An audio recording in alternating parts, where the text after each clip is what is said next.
السلام عليكم. اليوم برشا عباد تحكي في الفيسبوك وباجات بيراتي وكل اللي البوغانمي سب الجماهير نتاع الترجي.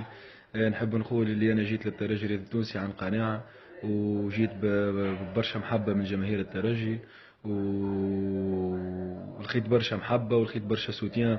وبالعكس حتى البارح في البارتي معناها كنت نحكي مع الجماهير والعباد معناها تقول لي اوكي، وقلت لهم معناها راهو عيب معناها ما يجيش هكا، راهو احنا باش نخسروا الماتش. لكن بعد الماتش سي نورمال باش تكون ردة فعل معناها نتاع قهرة، نتاع غش، نتاع تيتر معناها معناها في اللعبة.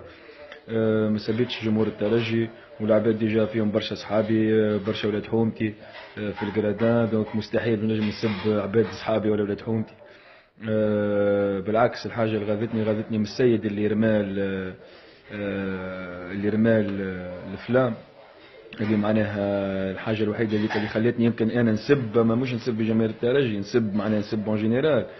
لكن من القاهرة ذاك وكل، لكن علاقتي بجماهير الترجي التونسي كبيرة برشا، وبرشا مساجات جاتني من البارح لليوم، وعباد فرحانه بينا، فرحانه بالروندمون تاعنا، ومانيش نخلي معناها العباد تركب على الحدث هذايا وتعمل كيما نقولوا احنا البوز، وتخلي سوا ديزون علاقه تتوتر بين الجماهير والجوارات نتاع الترجي.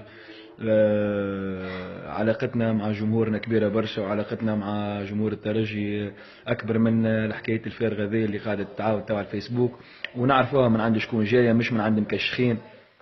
دونك بقدرة ربي مهما باش يعملوا ومهما باش يحاولوا يدخلوا جو بعض، بقدرة ربي